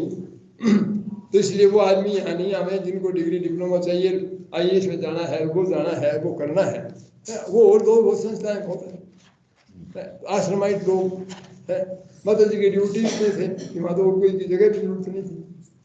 वही बच्चे आए जिनके पेरेंट्स चाहते हैं कि हमारे बच्चों में कुछ अच्छी चीज डेवलप हो, जिनको नौकरी बढ़िया कैरियर चाहिए, वो जुगत हो रहे हैं। इन्होंने ये डिग्री, अब ये हम लोग नहीं रख पा रहे हैं, वो अलग बात है। एक तो ये, दूसरा उन्होंने कहा कोई भी सच्ची शिक्षा बेची नहीं जा सकती, इसलिए इसमें कोई भी फीस वगैरह वो लेन देन नहीं रहेगा, और कोई आश्रम में कोई फीस नहीं, और बच्चे वही होंगे जो ये इसका बच्चों को क्या पता चले कौन सा माता बिना मैं सेलेक्ट करूँगी, बात खत्म हुई, वो करते ही थे। प्लस उन्होंने कहा टीचर सिर्फ वही हो सकते हैं जो इस वाइटल के गुलाम नहीं, जिनकी अंतरात्मा इतनी है कि उन्होंने ये डिसाइड कर लिया कि हमारा जीवन भगवान की माँ की सेवा में लगना है। सिर्फ वो ही लोग पढ़ा सकते हैं, दूसरा बच्चों के पास जाना नहीं चाहिए। इसके बाद में अब ये जो चीज है टीचिंग, जो पंकज ने बताई, उन्होंने कहा मैं टीचिंग से नीचे का इंस्ट्रूमेंट अलाउ नहीं करूँगा। टीचिंग मिनिमम चीज है, उससे कुछ होना जाना नहीं है, पर इससे नीचे का जो कंपल्सन है वाइटल का, वो मैं अलाउ, फिजिकल कंपल्सन तो सवाल ही नहीं है, वाइटल कंपल्सन भी मैं अलाउ नहीं करूँगी, क्योंकि कोई भी अच्छी संस्था में अगर वो है तो फिर कोई शिक्षा का मतलब नहीं। तो इन्होंने टीचिंग से शुरू किया। अब ये पंकज ने अच्छी तरह बताई दिया कि टीचर का कैसा एटीट्यूड है, फ्री एजुकेशन माने के लिए वो क्या नाम उसका अपना एजुकेशन सिस्टम का, फ्री प्रोग्रेस, कि भाई बच्चा एक चीज में कैपेसिटी ज़्यादा है, दूसरे में कम है, तो वो एक में तो दूसरों के साथ दूसरे, इससे कोई फर्क नहीं पड़ता। कोई क्लास का वो सब चीज़ें में तो कोई एग्जामिनेशन का वो तो कोई इश्यू नहीं है, क्योंकि यहाँ कोई डिग्री डिप्लोमा का वो तो बात है नहीं। टीचर शुड नो, वो अपने आप टेस्ट कर लेगा कौन से बच्चे को एक सब्जेक्ट में वो बहुत ज़्यादा होशियार है तो उसमें आगे चला जाएगा दूसरे। ये तो ऊपरी चीज़ें अरेंजमेंट है। असली अरेंजमेंट क्या था, कि भाई टीचर जो है वो बेचारा टीचिंग उसके जीवन माँ को समर्पित है, ये तो बढ़िया एग्जाम्पल है तुम्हारा। पर और वो कहाँ से कोई ज़्यादा बात करेगा, है ना? तो इसलिए उसकी टीचिंग है वो तो मिनिमम चीज़ है, इफेक्टिव मिनिमम है। उसके लिए हमारे सिलेबस का भी हिसाब कैसे ऐसे सजेशन, ऐसे सिलेबस में ऐसी चीज़ें जिनमें डेथ का सजेशन हो, इम्परफेक्शन का सजेशन हो, कामनाओं का वो नहीं होनी चाहिए। वो भी आसान नहीं था करना, वो कोशिश भी करें। टीचर अब टीचिंग में ये लिबरल चीज़ उन्होंने रखी कि teacher nothing can be taught, teacher is not an instructor और टास्क मास्टर। वो बच्चे को हेल्प करते हैं, ये सारी बात। पर इससे कोई काम ज़्यादा होता नहीं। तो उन्होंने कहा जो टीचर है श्रीविंद इसमें आएगा नेक्स्ट भाई, अब तो नहीं है, पौने 11-15 मिनट है। अब ये है कि सवाल होता है एग्जाम्पल, इसमें आएगी वो बात करेंगे भाई क्या चीज, किस चीज का एग्जाम्पल। वो ईमानदार है, गुस्सा नहीं करता, काइंड है, प्रेम से बात करता, समय से आता, समय से काम करता है सारे। ये एग्जाम्पल जैसे बड़े बड़े चरित्र के हैं, शिवी का था, हरिश्चंद्र का है, अपने क्लासिकल एग्जाम्पल हैं, बड़े विचार, अपने आप को समर्पित कर दिया, अपने नहीं झूठ नहीं बोलूंगा, वो नहीं करूंगा, ये सब। ये सारे श्रीविंद ने कहा है कि ये क्रिस्टलाइजेशन है। एक करेक्टर की कोई चीज है जो क्रिस्टलाइज होकर फॉर्म हो गई और वो बहुत आपको विशिष्ट पहचान आपकी बनाती है सारी चीजें। पर ये इस शिक्षा में ज्यादा काम की चीज नहीं, क्योंकि ये यहाँ जो है आपको मनुष्य से ऊपर जाना। ये तो मनुष्य को एक फ्रेमवर्क करता है कि ये ईमानदार है, सच्चा है, ऐसा है, ऐसा है। ये क्वालिटी बहुत अच्छी है आपको रास्ते में, पर हमें जो चाहिए बात दूसरी। तो एग्जाम्पल श्रीविंद कह रहे हैं कि एग्जाम्पल ये नहीं, कोई भी गुण की, कोई क्वालिटी की, चरित्र की एग्जाम्पल, ये एग्जाम्पल भी बहुत इम्पोर्टेंट है, पर ये नहीं है असली एग्जाम्पल। असली एग्जाम्पल क्या है कि आपने अपने जीवन को माँ के हाथ में दे दिया, आपके जीवन की हर चीज माँ डिसाइड करती है, आपका श्वास प्रश्वास हर चीज। ये जो एग्जाम्पल है बच्चे के जीवन का, ये ही बच्चे को इंस्पायर करेगा, ये ही उनको वो करेगा, ऊपर उठाएगा। तो ये एग्जाम्पल, दिस इज, माँ ने कहा सिंसियरिटी, स्ट्रेट फॉरवर्डनेस, सारी चीजें जो है ये एग्जाम्पल द्वारा 100 times more powerful than teaching. Merely teaching से क्या होगा, और एग्जाम्पल भी असली श्रीविंद ये करें, ये एग्जाम्पल बड़ा पावरफुल सिद्ध होता है। पर ये कोई बहुत ज्यादा पावरफुल चीज एग्जाम्पल भी नहीं, इससे भी ज्यादा पावरफुल है इनकी। मतलब ये दूसरा पढ़ दो,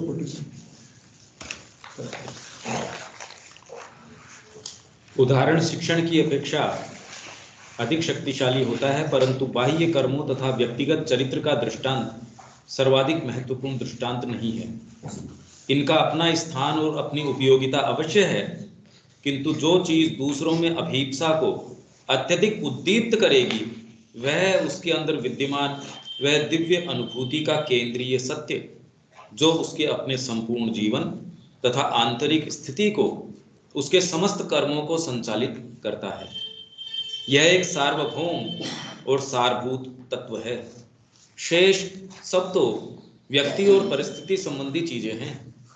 इसकी क्रियाशील अथवा शक्ति संपन्न अनुभूति को साधक को महसूस करना होगा और अपने अंदर अपनी निज प्रकृति के अनुसार इसी की प्रतिकृति तैयार करनी होगी।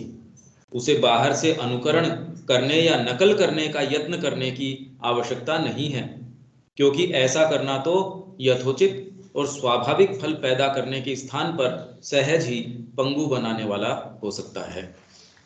हाँ, वैसा ही मान लो, वैसा ही बनना चाहिए, ये नहीं।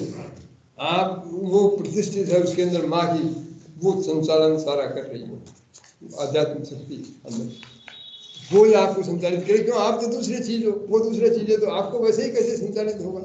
वही स्क्रिप्ट आपके लिए क्या काम किए, ये फैक्ट तो काम का है कि माँ के हाथ में है। तो वो माँ तो हर व्यक्ति को, हर चीज को देश काल पात्र के हिसाब से हर समय पे अलग अलग करती है। ये चीज जो है, ये इसका एग्जाम्पल है, वो बड़ा पावरफुल है, सबसे पावरफुल चीज। ये एग्जाम्पल बहुत पावरफुल चीज है। मेरे शब्दों से कहने से, एक तो आपके टीचर से, और ऐसे लोग जब हों एटमोस्फियर में, तो कितना पावरफुल एटमोस्फियर क्रिएट हो जाएगा सारे में। तो वो कह रहे हैं कि पहले जो एक ऋषि था, उसकी जगह इतने लोग होंगे कलेक्टिविटी में, इतने एस्पिरेंट होंगे, तो ये बहुत जबरदस्त रूप से पावरफुल चीज हो जाएगी, जिससे ये इंटीग्रल एजुकेशन का जो इतनी भयानक चीज जबरदस्त है कि प्राण को भी मुक्त कर दें, कामनाओं से उनसे ऊपर उठा दें, मन को भी सारी खोल दें, उसकी सारी ग्रंथियां खोल दें, उसको ऊपर ले जाए। ये सारा काम, इतना बड़ा विशाल काम, इसके बिना अच्छा। अब इसमें ये एग्जाम्पल है, ये तो आगे ना सर एग्जाम्पल। हाँ, पर ये इसमें एक लिमिटेशन है, वो तो आप लोग भी देख रहे हैं। भाई हम बढ़िया एग्जाम्पल देखते हैं, कितने लोग कॉपी कर पाते हैं। भाई किसी में तो बड़ी कैपेसिटी है, आपने कोई चीज देखी, आपने कहा मैं तो वैसे ही करूँगा, और दूसरे के बेचारे के बस की बात नहीं है वो। अरे हमने सारे कितने आदर्श, पहले तो जमाना था, पढ़ते ही थे सारे, हरिश्चंद्र के, सीवी के, उसके राम के, कृष्ण के, क्या क्या है। राम जी ने कहा नहीं, मैं तो भरत जी का आदर्श, आप देखो सीता जी का, कोई एक थोड़ी थे, पर उनको जीवन में उतारने ये कितनों के लिए संभव है। 100 में से 1, 1000 में से 1 आदमी भी नहीं उतार पाता, और वो भी इनकम्प्लीटली उतारता है।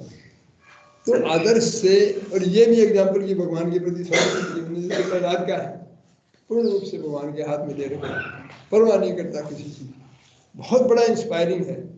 पर कितने लोग इसको उतार सकते हैं। ध्रुव का एग्जाम्पल, उसने कहा मेरे मन में बैठ गया, मतलब सीखो। अब ये कितना बड़ा एग्जाम्पल है आदमी का, 5 वर्ष का लड़का है वो। नारद जी उसको आगे ज्ञान देने के लिए आ गए।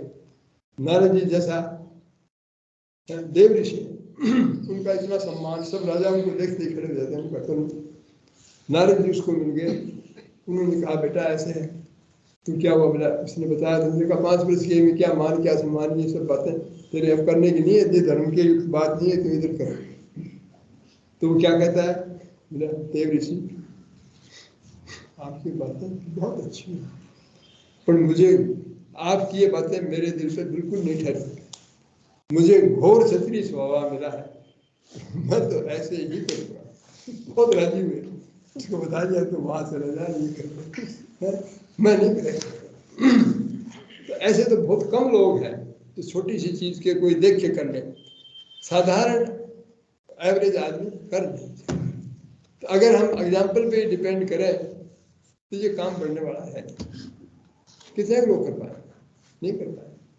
वो तो ये है कि भाई मैं चल गया, दौड़ के चल गया ऊपर, मैंने कहा देखो यहाँ ऐसे आ जाओ भाई, अब चले जाएंगे जहाँ तो पंगु आदमी है बेचारे, कहाँ से चल जाएंगे, उनको तो कंधे पे बैठाओ ले जाओ, वो काम इन्फ्लुएंस करता है।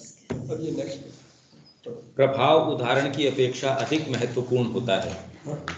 प्रभाव का अर्थ गुरु का अपने शिष्य पर बाह्य प्रभुत्व या अधिकार नहीं है, बल्कि उसके संस्पर्श की, उसकी उपस्थिति की शक्ति है, उसकी आत्मा की दूसरे की आत्मा के साथ निकटता की शक्ति है, जो दूसरे की आत्मा के अंदर चाहे मौन रूप में ही हो वह संचारित कर देती है, जो गुरु अपने निज स्वरूप में है और जो उसकी संपदा है। यह है गुरु का सर्वोत्कृष्ट लक्षण। क्योंकि परमोच्च कोटि का गुरु शिक्षक बहुत कम होता है, अपितु वह तो एक ऐसी उपस्थिति होता है जो अपने आसपास के सभी ग्रहणशील लोगों में दिव्य चेतना और उसकी सारभूत ज्योति, शक्ति, पवित्रता और आनंद उड़ेलता रहता है। और पूर्ण योग के शिक्षक का यह भी एक लक्षण होगा कि वह मानवीय दंभ और आत्म प्रशंसा के मिथ्या भाव से स्वयं के लिए गुरुपन का दावा नहीं करता। उसका कार्य यदि उसे कोई दिया गया है तो ऊपर से दिया एक दायित्व है, जिसमें वह स्वयं तो एक माध्यम, एक वाहक या एक प्रतिनिधि है।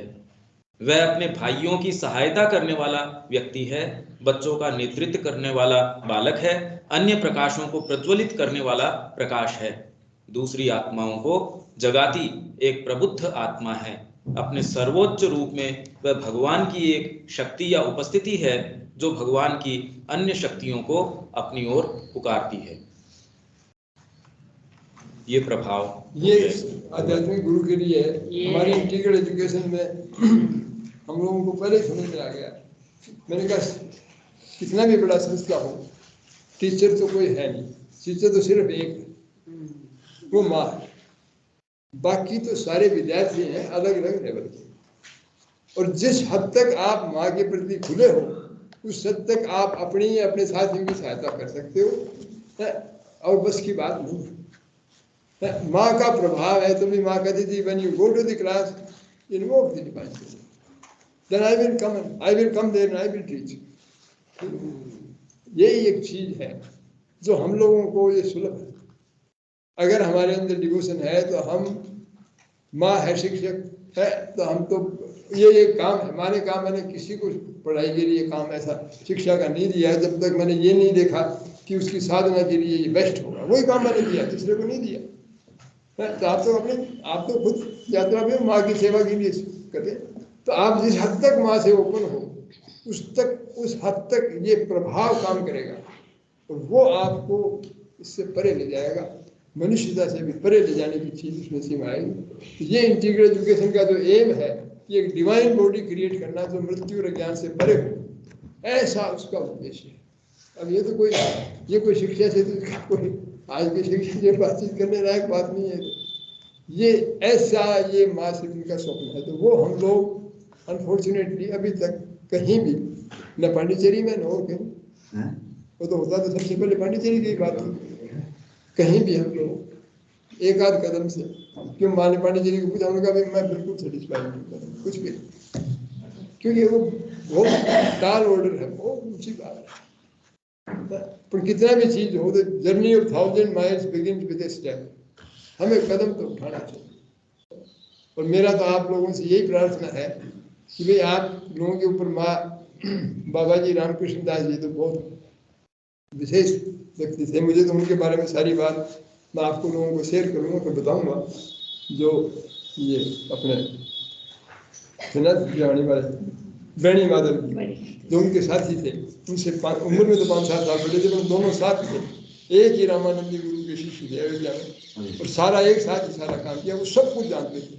उन्होंने मेरे को बताया प्रश्न यहाँ आए थे कि भाई कैसे रामकृष्ण दास जी का कैसे आया, मैं कैसे आया, हमने कैसे किया, क्या अनुभव हुए, वो सारी बातें बताई। वो अपने सॉल्व करें, पर उन्होंने बहुत विशिष्ट कार्य किए हैं, और उन्होंने इतना बड़ा कार्य उड़ीसा में जो फैलाने का है, उनमें मेन श्रेय बाबा जी को ही है। और वहाँ इतना काम हो रहा है जितना और कहीं हिंदुस्तान में, पहले तो गुजरात और बंगाल थे, अब तो उड़ीसा ही हमारी मेन जगह है। तो वहाँ आप लोग शिक्षा के बारे में पंकज से आप बात करिए, ये आपसे सारी चीज़ें चर्चा करेगा। और किसी आप लोग चर्चा करिए कि किस तरह से हम लोग ये जो माँ का ड्रीम है इंटीग्रल एजुकेशन का, जो चाहती है, जो श्रीविंद ने कहा कि मेरे विजन को पूरा करने के लिए ये मस्ट है, सबसे महत्वपूर्ण चीज़ है कि अरे जब बच्चे को आपने पहले 20 साल तक उसका सत्यानाश कर दिया, बिगाड़ दिया और गुंडों के हाथ में दे दिया उसको, बदमाश हो, तो वो बेचारा उसे छुटकारा करेगा 50 वर्ष 60 वर्ष, तो उसी में निकल जाएंगे, फिर वो करेगा क्या, मर जाएगा, फायदे का काम नहीं। इसलिए यही काम होता है, इसलिए बच्चे को प्री नेटली हो तो बढ़िया है, पर आपको बच्चा ये शुरू काम हो जाए। इसको करने के लिए अब आप अपने इतने लोग बैठे हुए हैं, माँ के बच्चे हैं हम लोग, कि सोचें कि कैसे करें, क्योंकि ये है तो बड़ा टाल ऑर्डर है। अब माँ ही अपने को सक्षम करेगी तो करेगी। यहाँ जो सब कुछ किया वो माँ ने टोटली, माँ का क्रेडिट, हमारा किसी का कोई नहीं, न तो हमारे पास कोई साधन है, न हमारे पास कोई जानकारी है, कुछ नहीं, सिर्फ माँ का वर्किंग है। आपको दिखाएंगे अभी, अब टाइम हो गई है आपकी, तो आप लोग लेके आप लोग करिए, पर इसके ऊपर चिंतन करिए कि भाई कैसे हम शिक्षा के क्षेत्र में आगे बढ़े। आज बहन जी से हमारी चर्चा होगी, क्या होगी, अब ये इतनी बात हो गई तो मेरे को बहुत खुशी हो रही है सर, जो चाहिए था वो मिला। एक्चुअली जिस एस्पिरेशन को लेकर आए थे कि यहाँ से ऐसा कुछ बहुत बहुत अच्छा।